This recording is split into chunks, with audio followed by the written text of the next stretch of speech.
following thoughts, opinions, stories, and expressions are meant for those who will appreciate them. If you don't, we hope you keep an open soul to encounter another here on 34 Questions. Peace. In 3, 2, 1. What's going on, folks? Welcome to 34 Questions. I'm your host, 34, and tonight I have a very special guest. Mr. Tyzer Evans is in the building. How you doing tonight, Tyzer? Good, Mr. 34. How are you? I'm doing well. You know, it's a Tuesday, so not there over the hump just yet, but, you know, the week's been going well, so I can't really complain. How about yourself? Good, man. I just busy day. I just got home 20 minutes ago from my son had a nice 2-hour basketball practice. Worked all day and then right to basketball practice and home and eat real fast and then back to more work later on this evening. I got you. I mean, man, like, I don't know if podcasting is the only thing you do, but I did check out your podcast a little bit. So I know you've been working hard on that. And if you do have a day job, balancing that, I know how difficult it can be sometimes. But I'm glad your day's going well as well. Yeah, thank you. No, I definitely do a little bit more than the podcast, but I appreciate the plug because you know how it is. It is a lot of work, and it's been a passion project for some time. For sure. And I got plenty of questions to ask you about that. But before we get there, for the folks out there who are unfamiliar with the flow of the show, we do some intro questions, some warm-up questions just to set the tone. After that, we'll jump into a couple icebreakers. After the icebreakers, we will turn to the Wheel of Fate, where we'll give it a spin, whichever number it lands on. That's how the conversation will flow. And then after all that, we will end it with some closeout questions. Sound good to you, Ty? Yeah, sounds great. All right, man. So I asked you how you're doing today, but my first question of the podcast is, how have you been lately? You've been doing great. You've been doing well. How you been lately, man? I would say great. I've been really kind of overwhelmed, but all things positive. For sure. Well, what would you say is like one thing that is upcoming that you're looking forward to? I launched a company 2 weeks ago. I'm launching another one in the next 30 days. So I've been looking forward to that. It's something I've been working on for 7 months. So be happy to wrap that up and get it out in the world. Got you. Two companies launched in about less than 2 months, man. That sounds crazy. Yeah, it wasn't. One was just like I've been working on, and the other one I was on vacation with my family, and I thought of the idea, and I just went and executed, and I got it up and going in 30 days. That's bananas, man, and hopefully you'll get a chance to plug it at the very end of the show. But good stuff, man. I'm glad that all that exciting stuff is happening for you. My second question of the warm up is, what would you like the audience to know about you? That I'm a firm believer in seeking truth at all costs. And what is truth, man? I feel like everyone has a different definition of it. How would you define it? Truth is just whatever resonates with your heart. I got you. Well, if you don't mind me asking, what's a truth for you? Like, what do you feel like is one of those truths for you? Oh, well, for me, definitely, not to get too far off the deep end right away, but I really do believe that like life's eternal, right? And so I have a different way of thinking about life and death and how you live life here. I think this is just an experience. I've had many before, I'll have many after. So, not to be taken too seriously, which I think a lot of us have a hard time doing. Yeah, no, I got you. And you said you were kind of worried about going too deep too fast. Man, this is the place for it. So don't feel like you have to sugarcoat anything. Just get into the nitty gritty if you'd like. But I got you. My second question for you, or my third question, sorry. But this one is, if I were to do something in your honor, a way to express the energy you possess, what could I do?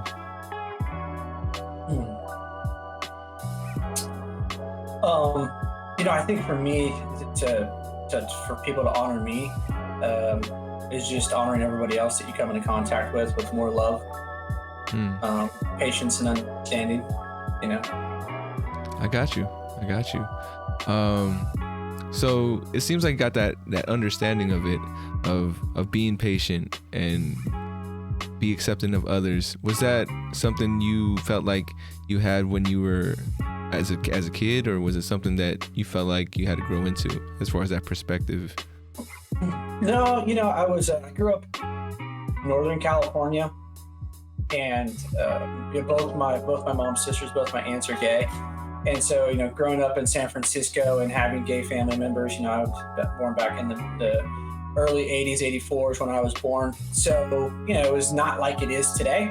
And so I just kind of growing up, and, it was just seeing people for people. I didn't really care about, who they chose as a partner or what they looked like or what they cared to worship. And that was always instilled in me at a very early age. Probably helped that I was a little bit from the Bay Area and from California when it comes to that. And then just, good parents that were well-rounded with that respect. I got you. And so I don't know if you knew this, but I am based in San Francisco Bay Area right now. I live in Daly City, if you're familiar with that area. Oh, yeah. Yeah. So I'm here. And I lived in Long Beach for college, so I was out there for like 5 years or so. But I feel like the Bay has its own kind of flavor when it comes to the people that's from out here. I don't know.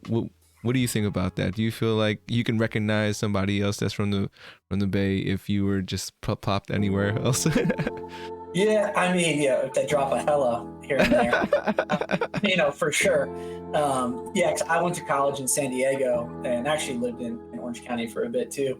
And it was like, I try to tell people, I'm like, hey, where I'm from and like down here, it's like, it might as well be two different states. And you can pick up on some things. I think that Northern California people definitely have a certain flavor versus SoCal. So I would like to think that I could pick someone out, that it would be from different areas of the state for sure. Then Central California, they're just like rednecks. So I got you. And I haven't explored enough, I tell my friends I want to do a cross-country trip, right? And they're like, you really want to do that? You really want to go into the places that, people might not be as accepting? And I'm like, I should be fine, right?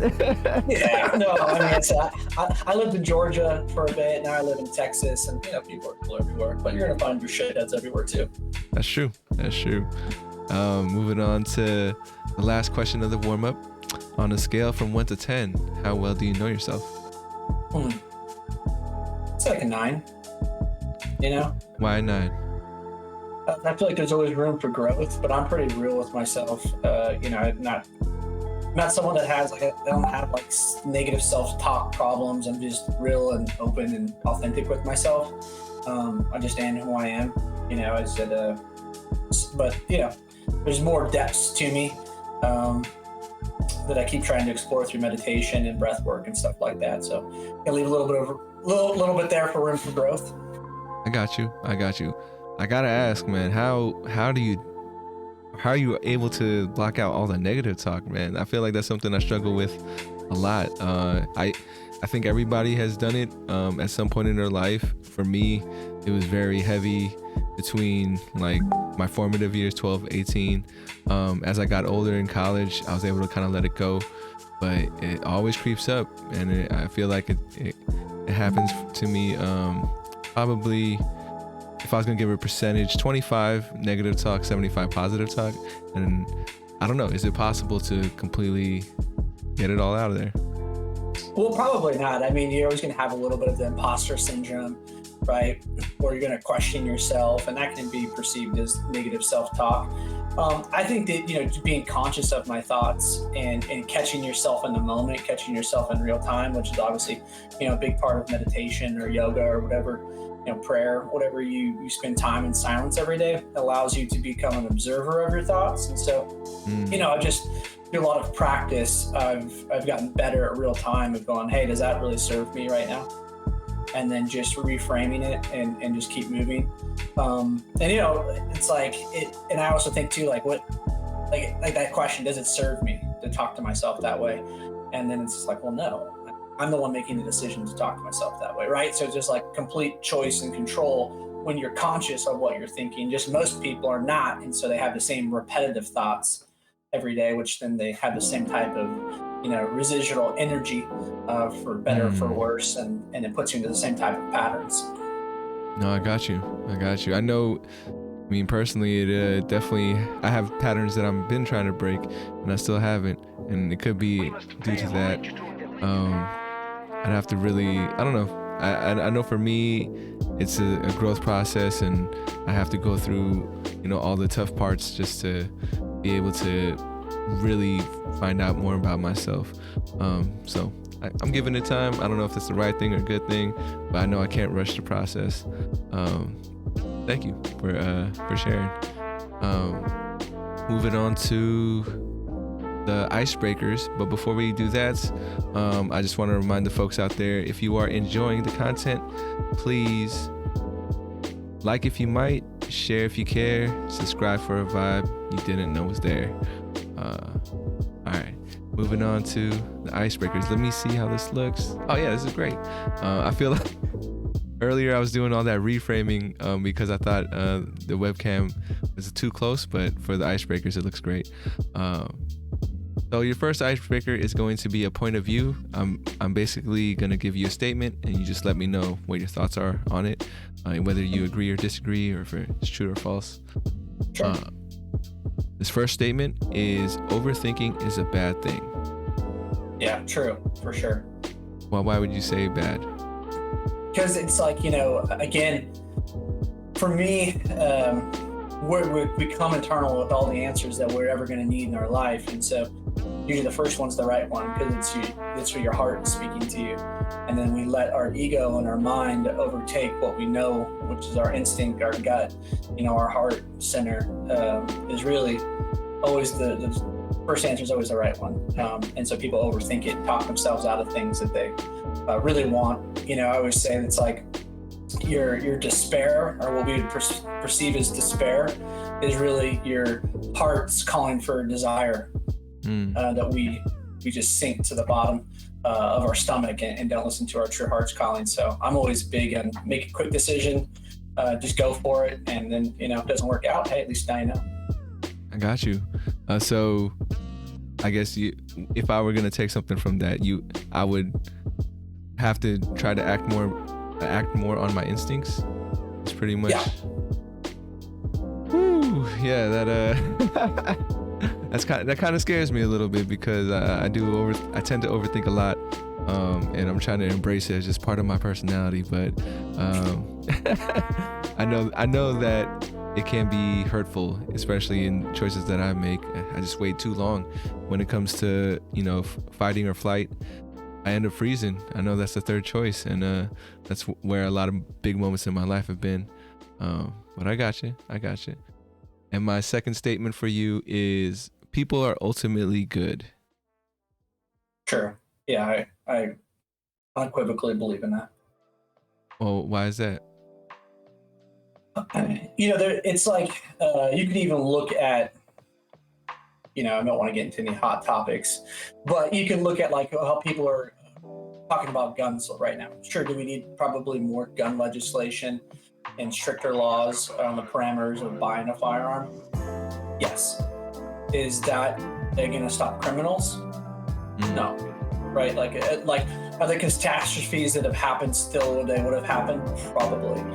But if you look at, like, there's 320 million of us here, and if you look at just the 99.9% of daily interactions between all people of race, color, and creed, we're all just like really getting along. You know what I mean? Really, if you look at it from that at a micro level, like, everybody's really just getting along. We're all going through our same shit. You're thinking you're being judged by somebody, but really that person's just in their own head, right? Like, not even remote thinking about you.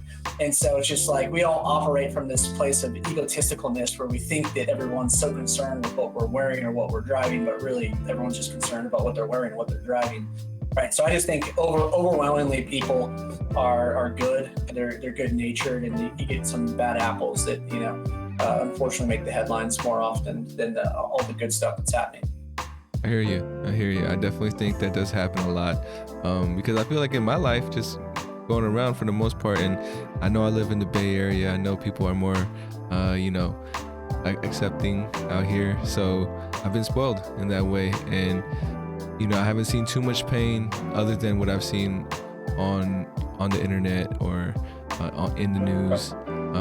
But just recently, I did have a couple encounters here in I don't know if you're familiar with Sausalito.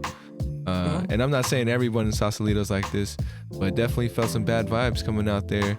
I had a field trip with some kids from the school I work with in San Francisco, and it didn't feel like they were accepted, and it was kind of shell shocked me a little bit, because I was like, oh man, this is the first place in the Bay Area that I felt an outsider, like I wasn't accepted. So it was something new to me. So. Yeah, well, it's Marin people, gotta give them a break.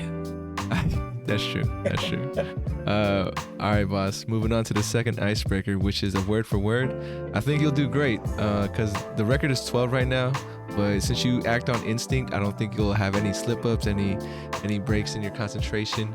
So you got 34 seconds to do as many as you can, and just give me your first word or first thought that comes to mind after each word I give you. You ready? Yep. Here we go. In 3, 2, 1. Happiness. Joy. Family. Everything. Friends. Love. Music. Life. Art.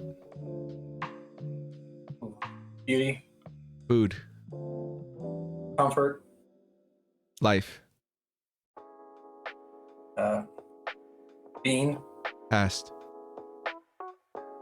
Present. Culture. People. Success.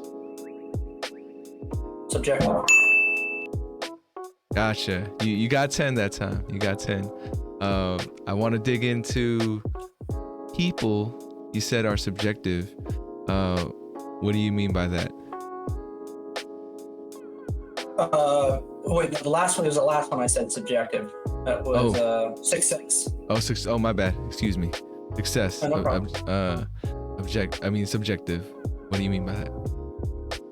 Because it's, everybody has their own interpretation of what success is. I think a lot of times Western culture, we place so much focus on monetary success, right? It's just, again, it goes back to like, how big is my house? What kind of car do I drive? And like, you go to somebody in India, they'll be 10 times happier living in a slum with 12 other people with no bathroom, sleeping on a reed mat and in a dirt hut. Like, so like, you know what I mean? Like, because maybe their success is that they're a great father, or that they raised someone to be a doctor or a lawyer, or, you know what I mean? Or just to be another great human. So I think success is really subjective to whatever you interpret it as.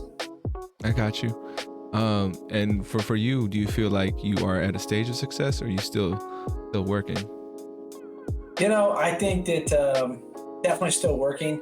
What I thought was success is like I hit all of my monetary goals, or what I thought, what I wanted to accomplish with my life by the time I was 25. So that was actually a really good like wake up call for me. I was just like, well, yeah, I wanted to live by the beach. I wanted to drive a sports car. I wanted to make 6 figures, and I wanted a dog. And then I was 25. I was 3 blocks from the beach. I had a sports car. I had a Jack Russell. You know what I mean? And I was making 6 figures. So I was like, oh, well, what else is there? And, so it's just, then it was more about, okay, how do I develop myself? How do I conduct my character? And then that's been more of my development and how I've tried to define myself versus, the amount of shit I can keep. I got you. And I think another one that you mentioned, I said music, and I believe you said life. Is music a big part of your life? Yeah, music's a huge part of my life. It's always something that I gravitated to at a young age. And I think that people don't understand really at our core, like music is healing. If you go back and you look at great civilizations, ones that we don't even talk about anymore, like Tataria and, like Mongols, ancient Chinese culture, Japanese culture, Indian culture, how much music was really infused throughout culture as healing purposes. And there's different music is frequency, and we are really energy at its core. So and everything is resonating on a different type of frequency. And it's like I feel like you could truly heal yourself with music, as much as it could be destructive as well. But I think music is just a part of our being. Something we've innately done since humans have been around. I got you. Yeah, I mean, well, a new phrase that stuck in my mind for music, they described it as a mood adjuster. And yeah, I could definitely see that, because I use music, on my commute. I'll use music in the gym, and each time I'm choosing a different set of songs, different kind of vibe, different kind of beat, words, and all that. But yeah, what would you say is a timeless album for you? It doesn't have to be the one, just anyway. I would sound like you. I'm so based on moods. But honestly, if I could pick any album, probably this will probably maybe shock some people, but the Metallica S&M album that they did with the San Francisco Symphony, and just because that infusion of like the rock that I like, with the harmonizing voice, but then the sympathy in the background, it like just put it all together. It's called the S&M album? Mm-hmm. All right, I might have to check it out. I haven't checked it out myself, but thank you for sharing that. We made it to the Wheel of Fate portion, so let me pull up the wheel and give it a spin. As a reminder, if there's any topic you don't want to talk about, feel free to pass. There's really no pressure. First number is 21. This question is, what would you say is something you're too stubborn to let go of?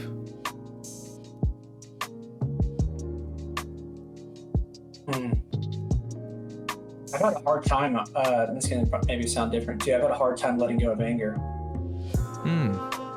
Really?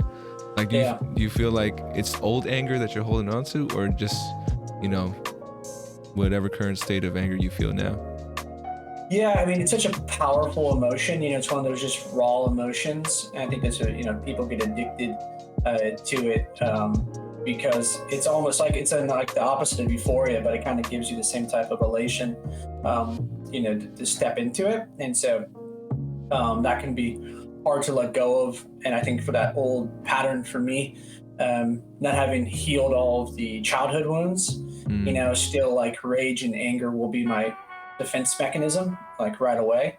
And that's just something that I've been working on, but it's something I could it's definitely not gone.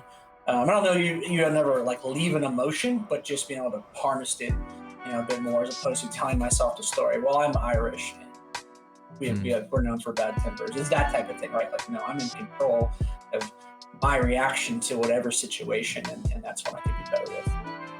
I got you. And has that anger ever been a positive thing? Has it ever helped you in any way? Yeah, for sure. Yeah, it's one of those things that I always had like a chip on my shoulder, and so it's always propelled me in sports, school, whatever, especially career-wise.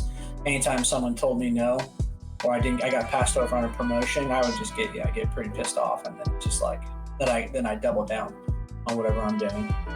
No, for sure. I mean, dude, like, you reached your monetary goals at 25.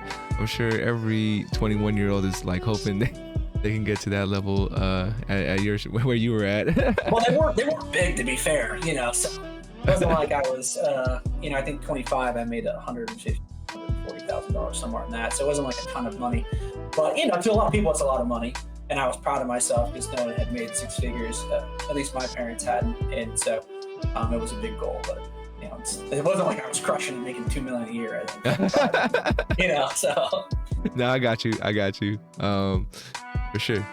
And would you say like what the stuff you're doing now is what you always wanted to be growing up, or how has that journey kind of changed for you? The only real clear vision I had on my life, I thought I would do one of two things. One, I thought I would play in the NBA, but that wasn't in the cards for me. Although I do still have a great love for basketball. And then secondly, I kind of always thought that I would end up becoming like a counselor or maybe a college professor, or like something where I could coach and kind of give back to people. Wow. So that's just kind of where I thought my life would lead me. So where it's gone, it does surprise me. I still get, some fulfillment in things I've done in those realms, but definitely did not think that I would be where I'm at today. Would you say once you're done with everything you're doing now, maybe when you're retiring, you're going to go back to maybe counseling or coaching in some form? Oh, man, that's the one thing that I've tried to do is I mentor half a dozen people. I hold a men's mastermind group. I started a few months back. I'm all about impact, and having a purpose-driven life. So definitely not going to wait for that. I've already enacted that. Guys I see in their 20s that have either have had a tough upbringing, or they're just kind of lost, but they have good work ethic, and they're sound of mind and body, and do right in their community. Like I try to lift up those younger men and steer them in the right direction, and say, hey, here's what no one taught me about investments, right? Here's what no one taught me about personal development. Here's what no one taught me about spirituality. And so I try to really bring people up as much as I can. I got you, man. And I'm just curious, because I was a high school athlete myself, but what was your either highlight moment or best game that you ever had? I would say highlight, I hit a game-winning shot in a basketball tournament, with like less than a second left. We had 5 seconds, we're down by 2. You had to go full court. I got the ball with a second left, 3-pointer from the corner, knocked it in. So that was cool. And another thing, I played 3 years varsity basketball, and it was all league my senior year. So those were some cool accomplishments, for as much as I love basketball. For sure, man. And it's those moments where I wish we had like cell phones and stuff back then, Yeah. But yeah, let me pull up the wheel once more. Give it another spin. We got number 9 this time, and number 9 is kind of heavy, but what makes you feel alone?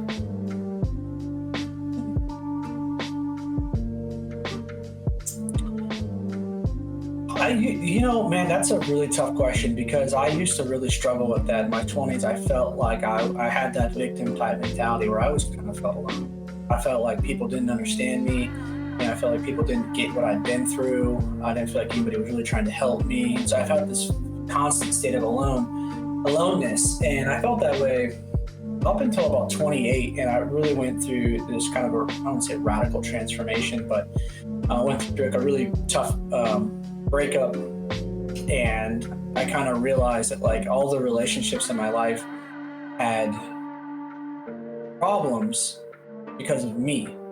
I was the common denominator of all the issues in my life, right? As opposed to me going, well, that person did this to me, or this person did that, or that boss fucked me over. I was like, no, man, you're in the way of yourself. And so I started doing some energy work. My mom is a Reiki master, and so so I got into Reiki and became a level 1 and level 2 practitioner. And just like the people didn't see it because I'm tatted all over the place and I'm dressed in skater clothes, and so I started showing up into these like crystal healing classes and stuff, and people thought I lost my mind. But so through some of those classes, I attended with this guy Howard Beatty, and there's a healing modality where basically you go into meditation and you meet with your higher self through kind of like a guided meditation, and healing angels, and they cast like a net over your auras, and they look to see if any lower frequencies has attached themselves to your energy, because if you I don't know if you've ever seen this before, but if you hold like 2 hangers close to your chest and you walk up to another person, the hangers will split off to the side to that person's energy bubble. Again, we're all frequency, everything is energy. And so wait, I can do that and that would happen? So I grab 2 hangers and do what again? Sorry. So if you 2 hangers and you put them kind of wrap around your finger and just loosely hold them, and if you hold them straight out, like almost like they're little guns, like you've made out of the hanger. Mm-hmm. And if you walk up to another person, the hangers will split out this way once they enter the person's energy field. I gotta try that, man. I don't think I've seen that, but that sounds bananas. I got you. Yeah. So the point of this is I went through a healing process, and they had said, take it for what you want, but there was a lower frequency being that attached themselves to my heart chakra, and it was making me feel alone, and was constantly telling the story that I was alone. And so they cleared that sucker off, and I don't know, maybe it could have been placebo effect. There was nothing there. That's what they told me. But since that time, I relish in solitude. It's what I really, really enjoy it. I never feel alone. Except, no, I'm not. So, there's that. No, I feel you, man. I am one of those people too that I don't mind the solitude, and sometimes that's where I kind of gravitate towards. Which for a lot of my friends and family, I wish I could be around them more. And I almost feel selfish because I know what I like, and I'm like, it's not that I don't care about you guys. It's just I need this time to myself too. And I don't know how you use your solitude. For me, it's really creative and really recharging and really trying to build something. And my mind is kind of, in a way, obsessed with doing that. And that could be a lot more to do with what I want to leave and what kind of impact I want to leave on Earth as well. So all that kind of gets me in that zone. So for you, do you even try to balance that, or is it like, people in my life understand this about me, and this is who I am? So I gotta balance it because I'm married with 2 kids, and gotta get a lot on my plate. So, but it is important, right? And so, my wife will know that, like, sometimes at night, like, I'll tell her, like, hey, I'm gonna go. I read a lot. I usually read about a book a week, and so I'll kind of disappear and go read at night. But I get up every day at 4:30, and from like 4:30 to 7 is my time. And so that's where I do my meditation and my breath work, and I read in the morning. I go to the gym. So I allocate time for myself every day. For sure. I am definitely a big believer in balance. In my life right now, it's really about, I guess, the 5 things: my friends, my family, my day job, my dream, and myself. I think it's a balancing act. I don't think I've perfected it. I'm still figuring out, what, and I think that also changes, right? During the seasons, whatever the people around me are going through, they'll need more of my time and attention. But yeah, I definitely feel sometimes I'm selfish with this podcast. Like, at this point, I feel like a lot of my friends, they almost feel like they have to schedule a time to talk to me because that's what I do with other folks. Which, I don't know, I feel a little guilty about it, and I just hope they understand, at least at this point in my life. But yeah, that's where I'm at with it. No, I like it, and you are impacting people, so you're getting a lot of fulfillment through it. Yeah, it gets addicting sometimes. But let's give the wheel another spin. We got number 31, and it is,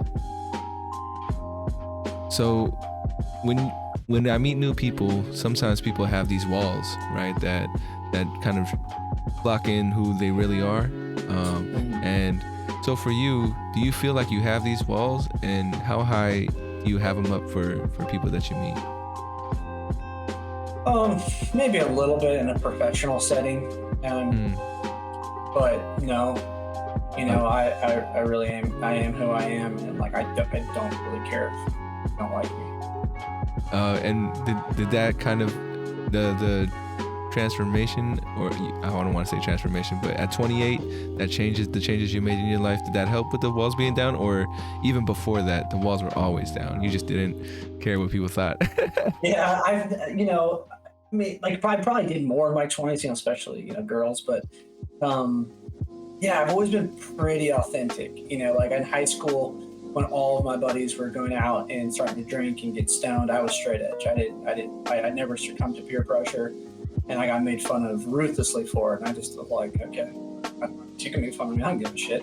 I was always like the smart jock. So then I got made fun of for not partying, but then also because I got good grades. And I was like, okay, yeah, I don't know if you guys know where this is going to land me, but it's going to be a lot further along than where you're going to be, And I had that mindset at, 14, 15, 16. And so, I say, I've always been pretty authentically myself. That's what's up, man. Definitely envy you for that. I think I'm in the boat with most people in the world who have to go through a process to bring those walls down. And I think only now I'm 32 now, so I feel like when I hit 30, that was really a time for me to be like, you know what? I know what I like and dislike, and I don't want to waste my time on stuff. But you figured that out at 14, man. Yeah. Again, I think it was just being around people that were just themselves authentically. It just gave me permission to do it as well. And yeah, I was reading, my favorite book is Ishmael by Daniel Quinn, and I remember talking to kids about it when I was 16, and it's hunter-gatherer mentality versus what we are, takers, and don't live in the confines of the ecosystem with the Earth community, right? We're the only people that are only animal that thinks that like Earth was put here for them. And right. And so like I'm having discussions with people at 15 and 16 and they're like, you're fucking, I was just, okay. Yeah.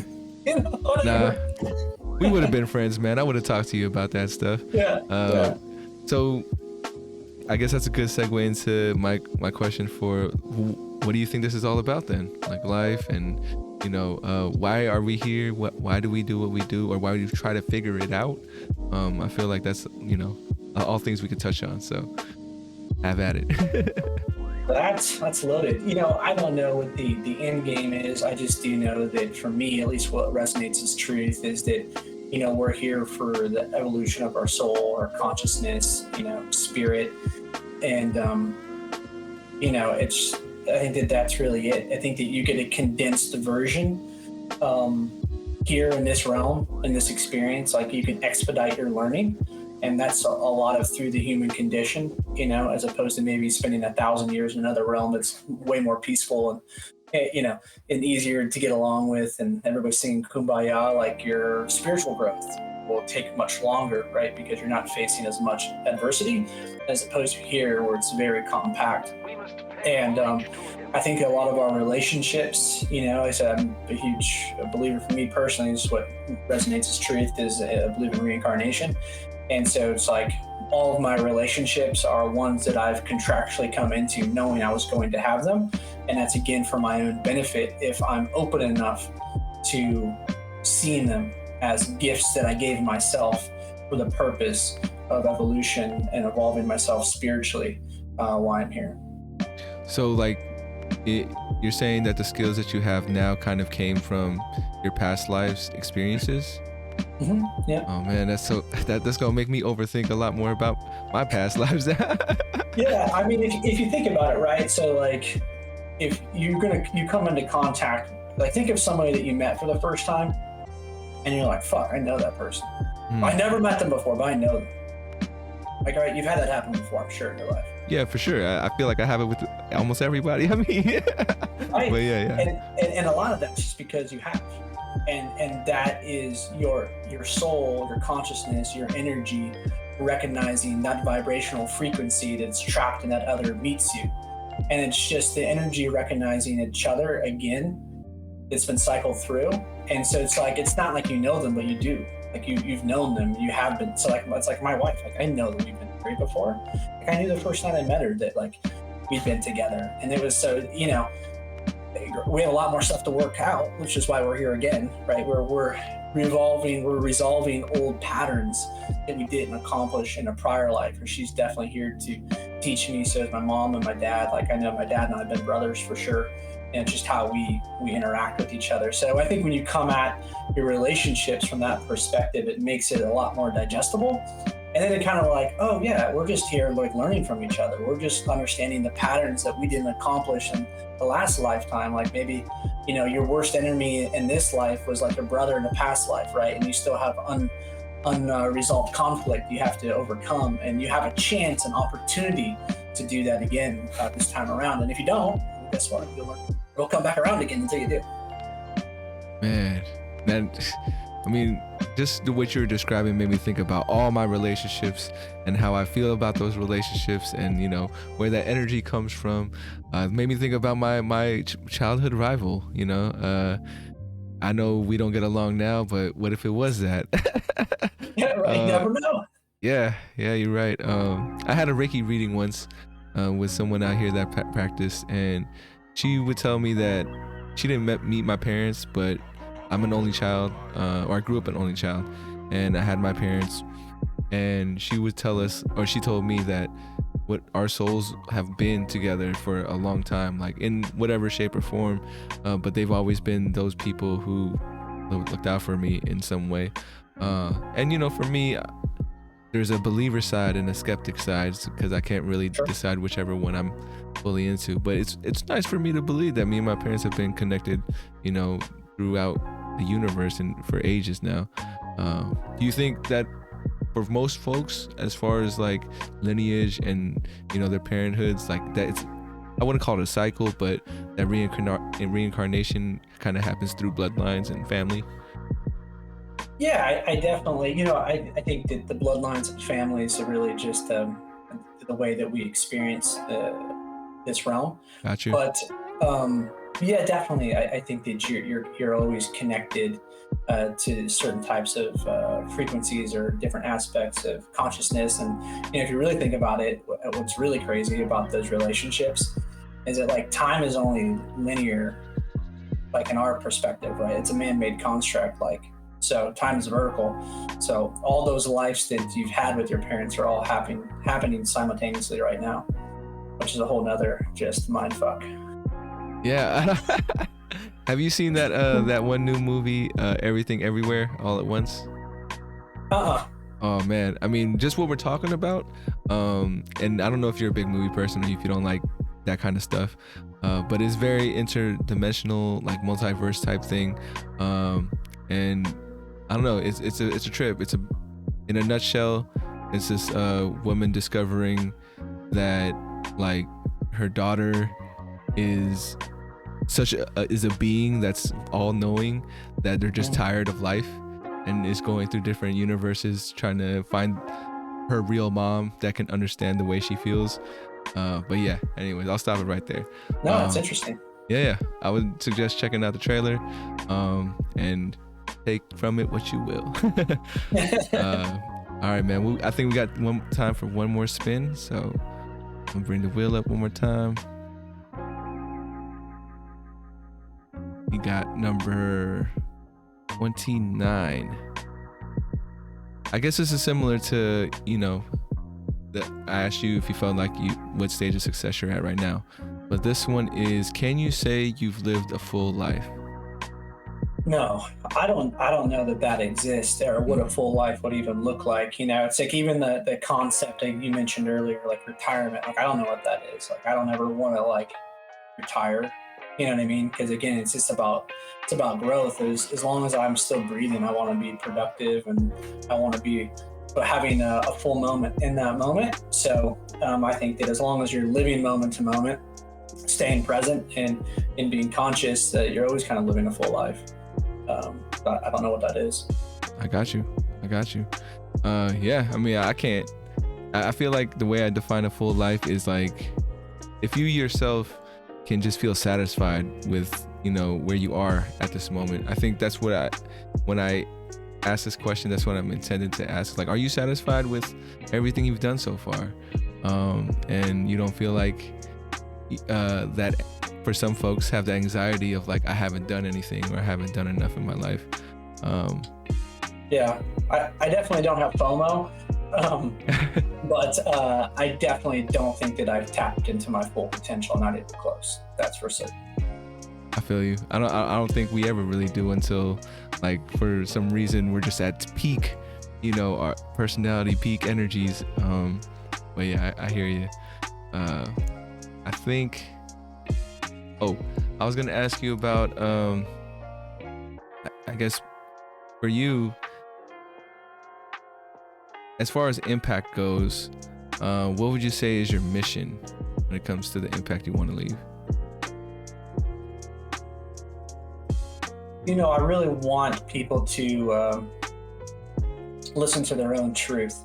I think that, it's unfortunate the way that some parts of our society have been constructed in a way that you have a mass amount of people being brainwashed and manipulated. And then they know that they are. I think COVID really exposed that for a lot of people. California was unfortunately a very glaring example of people being so caught up in their own psychosis they couldn't just take a step back and go, does this really make sense? Does it really make sense? And I think that we have a hard time listening to our truth. And so for me, I hope that at least when I have open, authentic conversations with people, I leave them hopefully loving more, and but also thinking about and questioning reality a bit more, as opposed to just taking everything at face value. And like, yeah, percentage wise, as far as people who seem to either have on the same page with you on that sense versus the people who aren't, what's that percentage look like? Is that a 50-50 or? I don't think it's 50-50. Yeah, you surround yourself with like people, right? So my percentage might be skewed from what the actual reality is. But I would say, like, if you put me in a room with 100 people I didn't know, and the amount of people I think that at least think objectively like I did, or seek truth at all costs, even if it means it's the detriment of my own ego, I think you probably are less than 5 out of a room of 100. Oof. Yeah, that is a small group. And you think, and I don't think it is, but do you feel like there's any responsibility to kind of change that, or Yeah, I mean, and that's where, like we talked about, right, the imposter syndrome. Like, love me or hate me, I'm always going to speak whatever my version of the truth is. And so there's a lot of things that happened. One of my degrees is in political science. And I try not to get political because I don't do the D's and the R's, because I think that we're all really, behind closed doors, they're on the same team anyway. So I don't do that. But, I'll definitely tell you where I think you're wrong. And you can't see me, but, I've got probably 800 books in this room. And so I'm so well read. You're going to have you want to be very sound if you want to have a conversation with me, because I'm not just going to, make stuff up. And that's just hard to find people, one, that are well read, they care enough, and then two, they can actually have a reasonable conversation without just wanting to be right and heard and argue with you. And we see that on social, right? That's like all that happens. Unfortunately, is people just sounding off on little snags, little clickbait stuff, and then that's truth, and then everybody starts fighting, as opposed to just having a reasonable conversation where people can be objective and admit when they're wrong, if their team doesn't win, right? So that's just really hard, and the polarization is going to continue to get worse, because now that we've they, whoever they is, right, have really figured out how to manipulate us at a very, very high level, and on a frequency level that people don't even realize. And even TV, right? Like, I tell people, like, when you think about television, just think about the word tell-a-vision, right? And you're watching programs to be programmed. Like the frequency state that it puts your brain in is right in between fully awake and asleep. It's almost at a meditative state, so you're much more suggestible. So then politicians and correspondents know how to use the tonality in their voice to fluctuate up and down, and how to manipulate your brain waves to make you more suggestible when they're giving speeches. So there's all these little things that, like, people don't even know that's happening around them. So for me, yes, I like to sometimes shock people and put a little truth out there. And again, I just don't care if you don't like it. I got you. I'm sorry, you told me a truth I did not want to hear, because I love television.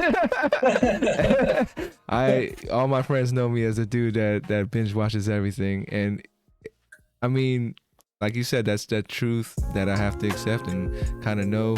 I feel like I've known for a while now, and as much as I try to tell myself that I'm not letting the media that I consume control me, I know it influences me for sure. And I choose the media I consume too, so I probably choose stuff that I feel like is more in line with my life view and everything. But it's tough for me to admit that, you know, in some small form or fashion, I get brainwashed too with the amount of TV I watch. Well, it's hard, dude. And there's nothing wrong with watching TV. Right, it's just having the right type of perspective. And trust me, I watch shows, and, you know, I watch Game of Thrones and Vikings, and, you know, like I watch all that stuff too. But I'm also looking for the subliminal messages. I think that's actually fun to look for this symbolism, right? It's like now, like everybody, you know, I was talking about this 10 years ago, but like every halftime show, I would be able to point out to all my friends and be like, hey, look at all the occult symbolism, like in all the halftime shows. And people are like, that's crazy, man. There's no Illuminati. Now it's like common culture to talk about it. Oh yeah. And it's like in the open now, but 10 years ago you were a conspiracy theorist. But I was awake then. And so I'm saying, look at all of the symbolism. They're just putting it right in your face. It's just right out there for you to see. But you're so closed off, you don't see it. And a lot of that's predictive programming, all that's in movies too. So I get it, it's there, but I'm still gonna watch it. You know what I mean? I just don't take it as the Bible. Oh no, for sure. I think, you know, it's been hard for me because I've been caught in the trap of like scrolling through Instagram, seeing something that they think I'm gonna like, and honestly, they definitely show me things I like, so I end up buying it, which only strengthens the almighty algorithm. Yeah, it's a trip, man. And you mentioned about like the comment section, and pretty much it's such an interesting predicament we put in ourselves, because I believe in free speech. I believe people should, you know, speak their mind and all that, but it is dangerous when there's no accountability for the things you say, and, you know, it can really, like, if you're a person consuming that's not doing their research afterwards, man, that's the truth to you, you know, like. So, which is scary, or, you know, it's yeah, I mean, especially, you know, where our educational system is, it's a lot of things a lot of people believe that, or even things that are taught in the educational system that we believe that aren't true. So there's that as well. So, you know. Oh yeah. The truth is. Yeah, textbooks have been outdated for a long time, right? Yeah. All right, boss. Well, we made it to the closeout questions. But before we get there, I do want to ask you if you would participate in this, what did I call it? I'm gonna just say activity for now. But this activity called the 34th mantra. I'm gonna ask you to fill in the blanks of I am, I can, I will. I am blank, I can blank, I will blank. Let me know when you're ready. I'm gonna flip you to the other screen where you'll be talking to yourself. This is a message just for you. Sure. Ready? Mm-hmm. Gotcha. Go for it. I am everything. I can do anything. I will accomplish my goals. For sure, boss. Now, if you ever need a little soundbite for yourself, you have it available. Thank you for participating. Yeah, that was cool. All right, boss, here we go with the closeout questions. This next question is actually from my previous guest. So I want to say shout out to Corey. Corey's question for you is, what is your key to unleashing success? So, honestly, discipline. Yeah, that's actually my word for the year is discipline. Last year was consistency. This year is discipline. Why do you think it's so hard for people to work on that? It's not enjoyable. You know, we're a creature that seeks pleasure and avoids pain. And so anytime that you have to put yourself through pain or perceived pain, right, you want to avoid it. So I think it takes a special individual to have self-discipline and go, you know what, my freedom is actually the discipline. You know, that's what builds my character. It's like the gym's always the greatest analogy, right? It's like we all know that, like, having the beer, having the crackers, having the cake, having the cookies, like, it leads to you looking like a sack of shit. But it's a lot more pleasurable than going and grinding it out at 5 a.m. in the gym every day, right? And turning down the cookie and going and having a protein shake or brown rice. And so, you know, for me, it's just like everything that you want is on the other side of discipline in your life. And if you can learn to embrace it and embrace the suck, and not even embrace it, but enjoy it, you know, and relish in it, then there's nothing that you can't have in this life. That word just got stronger in my mind, man. So thank you. Second to last question for you is, what would you like to ask the next guest on 34 Questions? This is a good one for me. I'd like to ask them about reincarnation. Ooh, okay.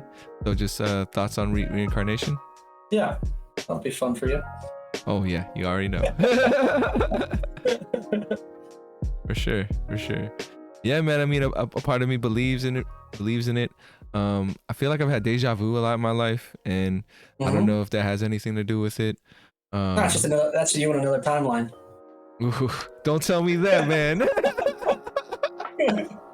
For sure. Yeah, anytime I catch myself, I try to do something different. Like I'll move a cup from here to there just to see if it'll change the outcome. But deja vu lasts for like 2 seconds, and then it's back to normal.